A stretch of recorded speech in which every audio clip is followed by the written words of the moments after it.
show. Thank you for joining me. Over the next few weeks, I'll be talking life, love, food, shoes, and anything else that matters. There could be something. Each day, too, I'll be welcoming a special guest. And who better today than a Hollywood idol and great actor who has brought legend Jim Morrison and Batman to our screens. Be still my beating heart, it's Val Kilmer.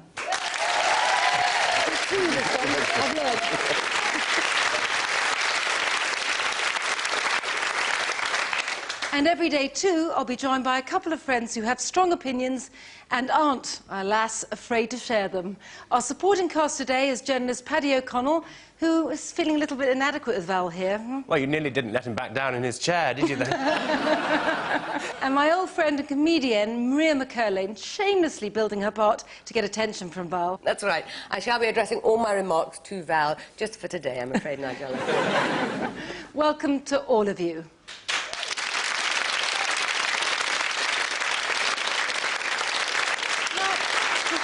On with the show, I just have to share something that happened this morning and has me in the most fabulous mood, along with you coming here, naturally.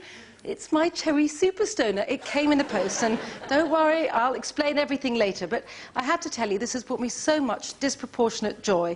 And so, Val, Maria and Paddy, I want to know what little thing has got your mojo going at the moment, and I'll be asking you to share at the end of the show. But now to cooking. Are you ready for this? I am. I am. Don't look nervous. It's really... I'm not going to make you do anything I'm awful. ready to watch. OK, watching's good. I want to do something that I thought would be quick, easy, healthy. Chicken and mango salad. And that sounds very odd, but it's kind of all those things which are very simple. Now, obviously, you need the chicken and you need the mango. That's it, all beautifully diced and cubed. It's got a lot of coriander in it. Lettuce, this is a little gem lettuce, some chilli and spring onions, and teeny bit of groundnut oil, any kind of, you know, oil that doesn't have a lot of flavour, because I'm adding a teeny bit of sesame seed oil, which is really nutty and strong, but only a few drops, and lime juice. I think you need quite a lot of boost with sourness, because otherwise it is going to taste a bit like why have you put fruit in with your meat. Now, first off, I am going to tell you, I won't make you do this, because I know that you're looking a bit like this as I'm like, I'm not going to make you do this, but I'm going to show you how you make this mango look like it's in these cubes. And generally speaking, I think it's very difficult, because every time you see someone cook on TV, you see a chef who can do things really brilliantly. And although I know this is called making a virtue out of necessity, but I think it's very good that I'm very clumsy and have had no training, because you will see how to make this look in cubes that are kind of normal and how you'll do them. Do you cook before I start? No. Right. I heat. You heat and you eat. I heat, and then I eat. Well, cooking is not much more than that, but I'm going to show you. So I'm just doing lines down here. I've taken the skin off a mango, and I'm just cutting down this way. And then I'm going to cut across, a bit like a crosshatch pattern. And then this is the bit when I would get you, but since I'm so clumsy and about to cut myself, I don't want you to cut yourself either. You just cut down by the stone, and it all fills in these little cubes. OK. What sort of food do you heat? Chicken and mango, usually. Oh, I'm sorry to be so boring. No, I love everything, I really do. I'm going to chop up some chicken. I'm going to do it fairly small, but I don't think it really matters. I mean, after all, I mean, you can see by this recipe that it is really just a question of you're kind of bunging things together that you know will taste nice. You shouldn't get too caught up on how much chicken, how big is it cut, because it's really up to you. You can buy it ready cooked, you know, but the only thing I would say is, and I think that it's good to look for organic chicken when you do that. Yes. OK. I'm going to do it this way because I'm going to make such a mess. I own chickens. Now. I haven't eaten any of them yet, though. Would you feel a bit bad doing that? Not really. Would you enjoy it? I think the children would be bothered. They're not. Children can be really terrible. No, they heard that because I own quite a lot of animals, and they heard that if an animal has a name, then you can't eat it. So they've named everything. If a duck flies by, Sally. So, anyway, coriander, some lettuce. I'm just putting some chilli in. Now, I'm using this long, fairly mild chili pepper, but you can use a small, fiery red bird's eye chili pepper. But for some reason, I I felt I ought to go sweet and mild for you, Val. Bit of spring onions. We're nearly there. Teeny bit of groundnut oil, not much. I think this is a kind of healthy salad. I'll give you some pudding later. Sesame oil. It's going to impale a lime to get some juice. I'm going to ask you to toss the salad, or you could impale a bit of lime. It's really up to you. Okay. How can you be frightened of cooking? I don't know. It just intimidates me. Kitchens intimidate me. This intimidates me. It's scary to me. I can do other things. I just watch. I know you can do watch. Look. Okay, look. See, I'm worried suddenly. Maybe it'll get on you. But I wouldn't mind that. I don't mind if it gets on me. I wish my children were here. This is the first time they would have seen me do anything with food. What, apart from eat it? Yeah. You must heat up something for them sometime. Nah, let them fend for themselves. Cereal. Cereal's delicious. My son actually. made me a Father's Day breakfast the other day, though. He can cook. Am I done tossing? You are. You've done it so well, Thank you so much. I'm going back to my spot. There you are. I'm going to give you this to taste. You should take pride in it. You tossed it. Thank you. Here you are. Enjoy. This part I will like. Mango first. That's good eating. Oh, well, thank you. Enjoy it. That's very good.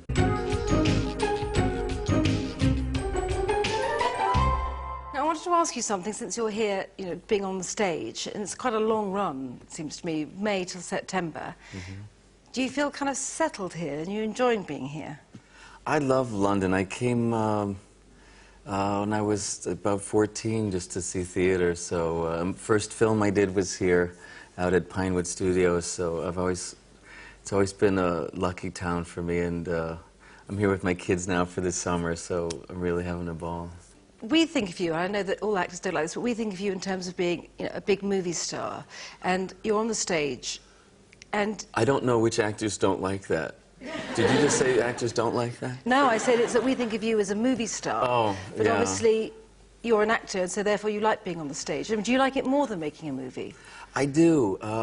There's something about creating the story together, and there's something very strange and fun with films. You know, you get to...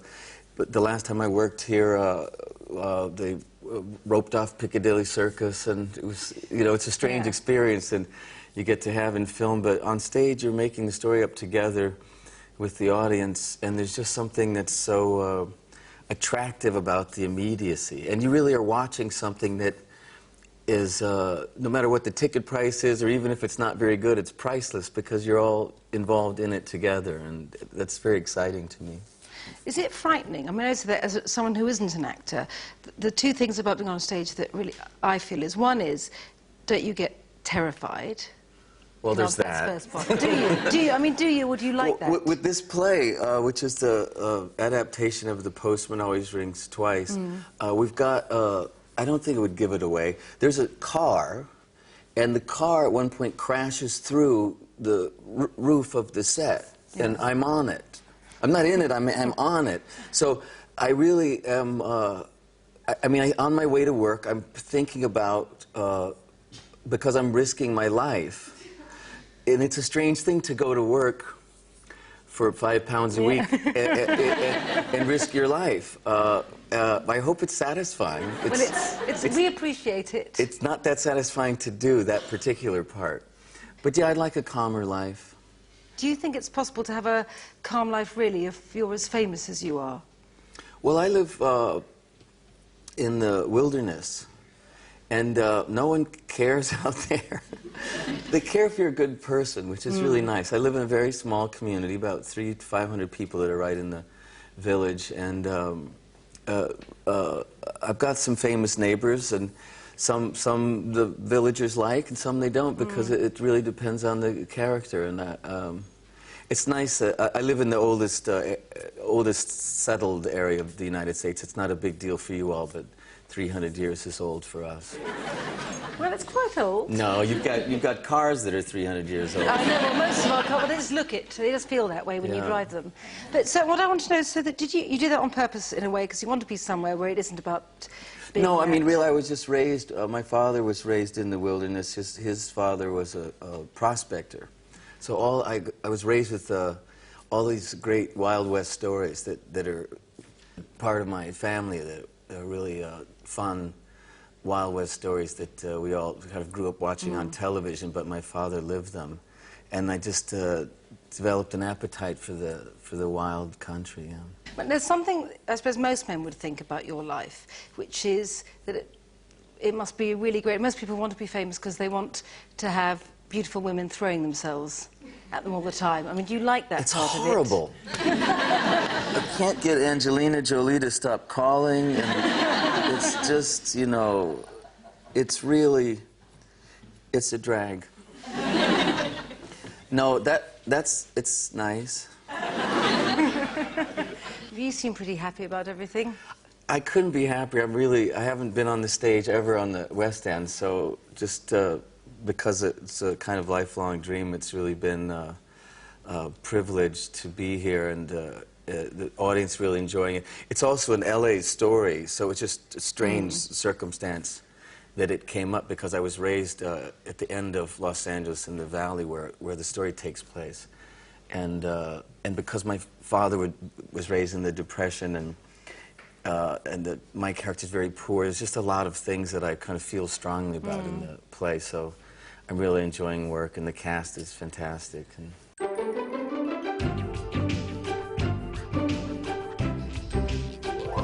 Now, over the next few weeks, we'll be conducting national opinion polls to try and find out how we really live now. I want to find out the truth about you and discover your innermost thoughts and feelings. And, you know, I want to find out a bit about my friends and myself too. Today we're talking sex, or rather lack of it. Let me explain. We asked around 1,000 people in a relationship, what is the longest time you've gone without sex? And it's a bit rude to ask, but we did it. 58% of people in a relationship said they'd gone at least a month without having sex. Even more surprisingly was that 12% of people in a relationship still admitted they hadn't had sex in over a year. Of those who reported a fallow period, over a third cited just plain old tiredness as the reason. But staggeringly, half of our sleepy celibates were aged between 18 and 29. Don't you find that unbelievable, Maria? So is it the No, oldest? but 18 and 29, you don't expect that group I know. to be too tired. I'm to have thinking sex. back to my 18 to 29-year-olds. I think Don't. I made up for it, probably. Those ones who are not having sex now. It was a lot more fashionable then to have sex a lot, though, I like to think. But I also think that in surveys, if people have to be identified, they always say, oh, yes, we're having sex 3 times a week, the national average. And yet, if they can be anonymous, they say, I haven't had sex for 15 years. It's true. I mean, what do you think? Don't you find it quite odd? I this do. I mean, findings? it's a reworking of the everyone's getting it, but not me complaint. But I think you have a strange knack, because people who call my house with opinion polls, are you happy with your gas service, Mr. Kilmer? And you're saying, are you having enough sex? It's Nigella calling. And they go, no, Nigella, no, I'm not. I think part of it is that we are sold on the idea Of constant sex. because of advertising products, very often it doesn't matter if it's deodorant or toothpaste, but that somehow if you buy this toothpaste you'll have lots of sex. Yes, which yes. But maybe I'd be interested if the poll included, are you happy? We're bombarded with sexual imagery at the moment, with, you know, gorgeous bodies, gorgeous things, beautiful teeth on toothpaste adverts, whatever. You have sex with your husband or your partner, and normally there's a 2-year honeymoon period where you're at it like rabbits constantly, and then you kind of go, you again. Right. And you're reading your books. I think, you know, there's always a honeymoon period. If you're in bed with Sharon Stone or Val Kilmer or whoever, you're going to get bored She doesn't mean it about you. know? Give me 2 years, Val. After 2 years, I'll be bored with you. I'm so sorry. Is it possible to have a good marriage without sex in the relationship? Is it possible to have a celibate marriage, do you think? Of course. No. Isn't it the glue that sort of holds you Well, I together? mean, as soon as you said that, I've thought of my favorite couple that I've ever known. They were married for 70 years. So I don't know when they started sleeping in separate beds, but they're the happiest people I've ever seen. He looked at her every day like it was his wedding day.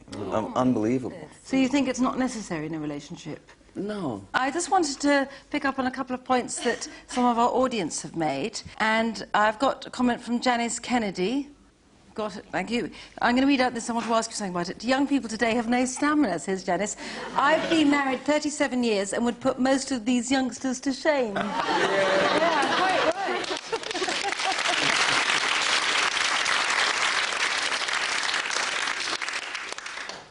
Well, basically, I really don't think the youngsters put enough effort into it nowadays. They are always in the pubs and they have such quick relationships. I've been married 37 years and my relationship is as good as the day I was married. And I've got 4 children and I still enjoy it and I don't go a month without it, so... In a sense, it's having a sexual relationship which makes the relationship different from just one of your friends. That's what makes it not get into that sort of brother-sister thing, you know. So I think that, you know, I think Janice is a very good example.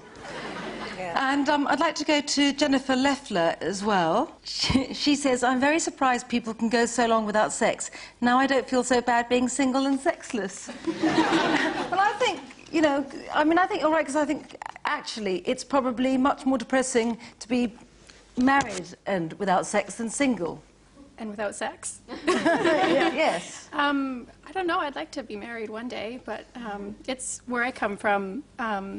There's not a lot of men in my city that I'm willing to, you know.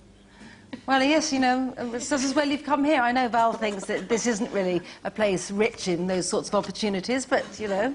I think also when you're single, you just think that everybody in the world is having all the fun except you. And actually, there's quite a lot of sad marrieds that aren't having any fun either. So it is That's quite. what I was surprised it's a by comforting thought, isn't it? Yeah. That we're all just as miserable as each other. Really. Now, earlier, I revealed that I am head over heels about my new Cherry Superstoner.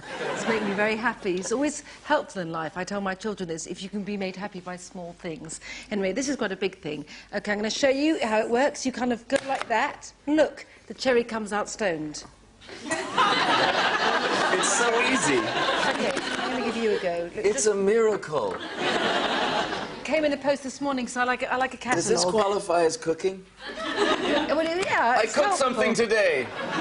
So, Maria, could you find anything to make you as happy as that's made me? Well, I can see your happiness from that. That is a fabulous thing. I'm staving off middle age at the moment, Nigella. I've just taken up trapeze classes and lessons. I mean, I don't know how I'm ever going to be a little shriveled old lady trapeze artist, but that's what I'm doing. That has got my mojo that I thought had gone. It's gone back. Paddy? I stopped stoning because I can't believe what you just said. It's true. And my arms are so sore now. I'm coming on Sunday. Will you come? That's my day off. Paddy? I want to get my mum on the internet. That's my obsession at the moment. I've got it, I want her to have it. Oh, what a nice son. You? Anything Besides to rival this? stoning cherries, I want to read as many books as my daughter. She's obsessed. I can't keep up with her. She's 13, she just read 100 Years of Solitude. But she's a girl and you're a boy, that's why she reads more than you. Is it? Yep. I thought it was because I was working, but No. it's probably true. Is it something that, you know, have you got anything to make you as happy as my Cherry Superstoner has, or is it that? My kids, I just have so much fun with them. I'm loving being in the city, people watching. You mean you like your children more than my Cherry Superstoner? I'm sorry. Sorry, but I'll keep going. People watching, that makes you happy, people watching? I wish you could get a close-up of what's actually happening here. They are? They are, really. OK, Val, stop your cherry stoning for a minute. I want to hear about this people watching of yours. Oh, people watching, what I see. Yesterday, I saw, just over the bridge, beautiful young mother, beautiful little daughter, 2 beautiful dogs, no leashes on any of them. And all 4 were looking in different directions. And the little gorgeous daughter and one of the gorgeous dogs stepped out in the street. And the mother was looking down or off here, and then she looked down and saw that the children were, or the dog and the daughter were off the pavement, and she said, "Heel!" And all 3 of them went back behind her feet immediately and stood at attention, and I thought, that's the way to raise a child. That is. It was amazing. I actually ran into a pole because I was so stunned. That's very good. I'm very, very grateful for you doing my cherries. You may continue if you want. I do want to. But I want to thank today's audience, who've been really great. So now it's time for me to give something back to them. Audience, sit ready by your keypads. And if your keypad has lit up, I would like you to stand, please.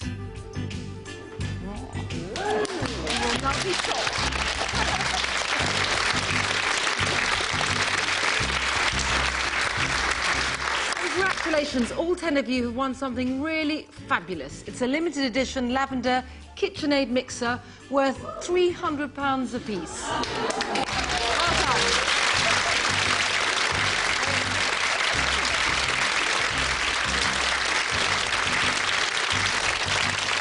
Finally today, I'm making a passion fruit fool.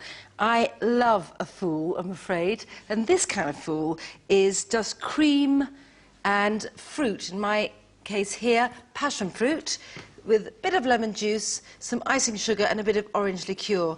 And the whole idea really is that it's very light and dreamy. I mean, it's almost like a syllabub, but I think it's the reason why it's called a fool is really nothing to do with what we think it is, because it comes from the French fouler, to whip. That's my theory, and I'm sticking to it. So into this cream, which I've semi-whipped, double cream. If you want to make it a teeny bit lighter, you could add whipping cream instead, but don't be ashamed of this, it is perfect as it is. And passion fruit, I've got a lot here. I might add a bit more, but I don't know, this is great. Because the thing about passion fruit is that it's very, very fragrant and slightly acerbic, which means that it's sweet, but you get that sourness as well, which I think is really, really important at the end of a meal. Teeny squirt of lemon juice. That seems to bring out the flavour of everything. Some icing sugar. And a small hit of orange liqueur. Don't worry if you don't have that. You can use any liqueur you want, or indeed none at all. And that's all it is. It's so easy, but so very, very delicious. Okay, I'm going to try and spoon out for you. The wonderful thing about a fool is the way when you do put it in a glass, it slightly mounds, like kind of clouds over the edge. Keeps its form, but it's very light. There you are. How do you get it in the My glass passion without fruit it fool. looping over everywhere? Some of it has a bit. There's You're only welcome. 2 fools, though. And there's 4 people. There you are. Oh, there's only 1 spoon now. No, but you can have that. I can I'm have going the to bowl. have this one. You should have made enough for the whole class. Anyway, that just leaves me time to say thank you to Val Kilmer, to Maria McCurlane and Paddy O'Connell. And thanks to you for watching, and see you next time. Goodbye.